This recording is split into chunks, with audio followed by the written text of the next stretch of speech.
এরকম মানে এই ধাক্কা দিছে খুলে গেছে।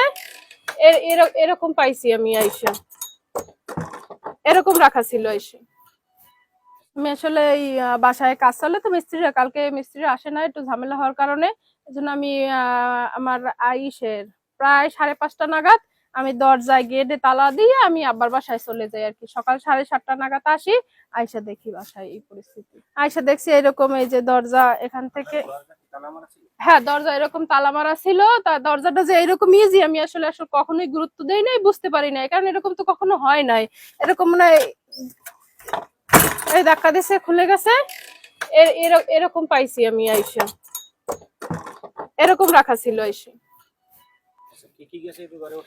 ঘরে ওঠার পরে আমি এখানে খোলার পরেই দেখতেছি এরকম, এই যে শোকেস খোলা, ড্রেসিং টেবিল খোলা, ওয়ার্ড্রোব খোলা, খোলা সবকিছু।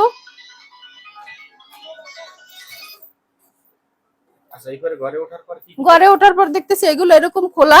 তাও এগুলো আমার একটু কম থাকে আর কি টাকা পয়সা, এগুলো এরকম বের করে খুললে দেখছে আর কি। এটা গোল্ড প্লেট দেখে যে এটা আর কি খুলছে, খুললে বের করছে, কিন্তু এর মধ্যে গোল্ড প্লেট দেখে আর বের করে না আর কি। এরপরে এই রুমে আসছে, এই রুমে এসে এই জায়গায় আবার লাইটটা জ্বালাই দেন ভাই, নিচের এই কর্নারটা, নিচের এই কর্নার আইসা ঢুকে চাবি আর কি,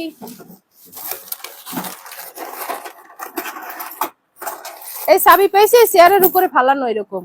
এই চাবিটা আর কি আমার রাখা ছিল এইখানে, এই কাগজের নিচে এইখানে এরকম, এইটা কাগজগুলো সব গোছানো ছিল, এরকম রাখা ছিল। এই দরজা খোলা, ডয়ার খোলা, এইটা এইখানে এইরকম ফালানো পাইছি, আর এই খোলা।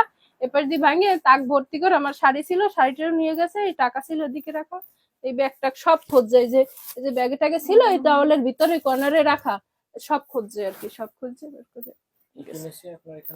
আর শাড়ি, টাকা, গয়না, তারপরে আপনার এই লাইট, এই ডয়ার খুললে টাকা প্রায় 1.5 লাখ পরিমাণ টাকা ছিল।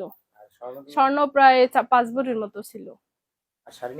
শাড়ি আমার আসলে গোনা নাই, কখনো গুনি নাই, এই তাক ভর্তি করা শাড়ি ছিল, অনুমান 10-এর বেশি হবে, প্রায় 5 ভরির মতো। স্বর্ণের ভিতরে ছেলে মেয়ের চেন, আবার আমার আংটি, ওর আব্বুর আংটি, তারপরে আপনার কানের দুল, এরপরে ছিল আরো মেয়ের আরো কানের দুল ছিল, ছোট আরো কানের দুল, আমার বড় কানের দুল, গলার তা, এগুলি সব ছিল। আমরা থানায় এখন পর্যন্ত জানি, কিন্তু থানা থেকে কর্মরত অফিসার আসছিল, আইসা পর্যবেক্ষণ করে গেছে, আমাদের থানায় যাইয়া কথা বলার জন্য বলে গেছে।